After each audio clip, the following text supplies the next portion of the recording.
Guys, I'm about to take you through um, this mentorship course. It's called Advanced Mentorship. And I'm going to try to give you, I'm trying to teach you what I've learned. This way you can take part of my experience and bring it into your life.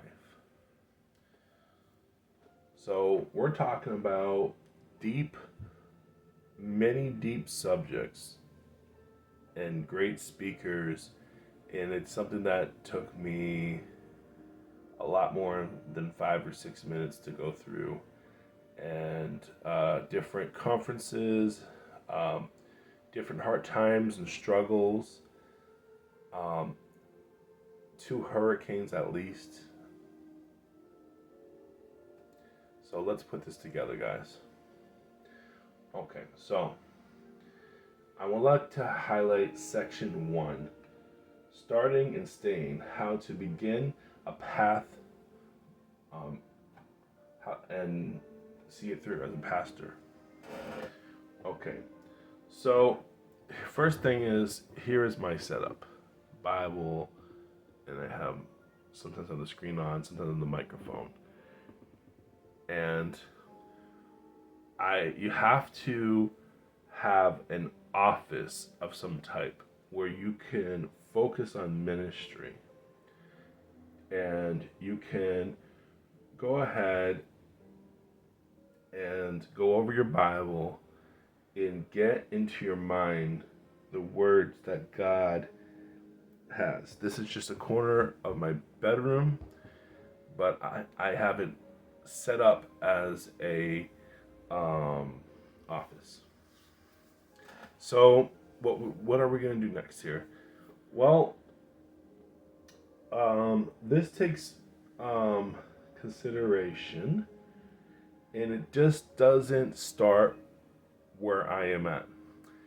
Most of the pastors that I know, that I look up to because they're 20 years ahead, they didn't necessarily have a degree when they started. The church that I went to,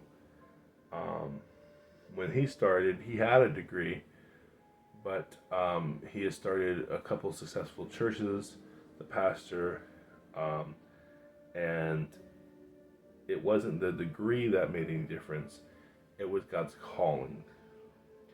So when you want to set up a ministry, you want it to be based in the calling of God, and then supported by what you can learn in seminary and everything else. The heart of ministry. So the heart of ministry is not based off of what you want to say on the pulpit. It's based off of what God says through you to the people when you're behind the pulpit. Preparing yourself spiritually. Obviously, like I said, having the calling and being willing to take what God has given you and listening to it more than once. You have to go back to it, like the prophet was led by the angel, and he went back into the water and he measured it each time.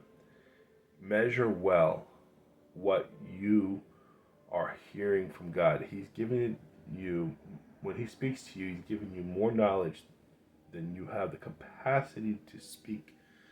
But go back and have God reiterate, have God expand upon and expound upon what he is trying to say to his church through you. And try to get yourself out of the way. Another thing is, it is Christ, the bridegroom, who speaks to the church.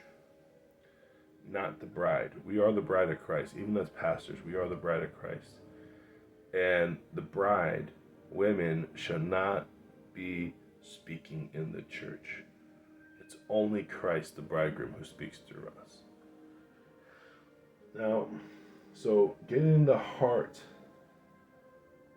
from the pulpit to the people, it means realizing that you are the bridegroom and not you are the bride and not the bridegroom, and honoring God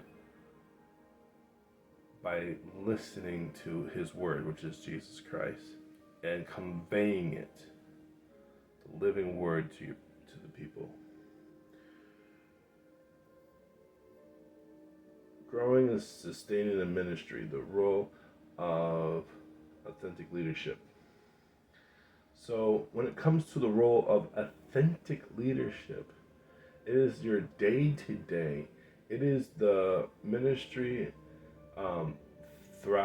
the fact is, ministry thrives when leaders not only teach, but they model what they have learned and received and been taught. You have to share with those who you're teaching in all good things. Not just the word, but the action, the deeds, and everything. And to summarize, I had a lot more set up here, but to summarize for you, to give you the best possible summary here and close out here. In this time of becoming a pastor, it's much about internal growth and involving your community and leading your community into growth, and giving them ability to have hands-on learning, and being a strong leader that allows other people to learn and grow with him, and that raises up strong leaders. It's not about protecting your kingdom or what you have done. It's about wholly following the Lord. If your heart's right, you will be sustained. But if your heart's wrong, it will lead to pride, and pride comes before a fall.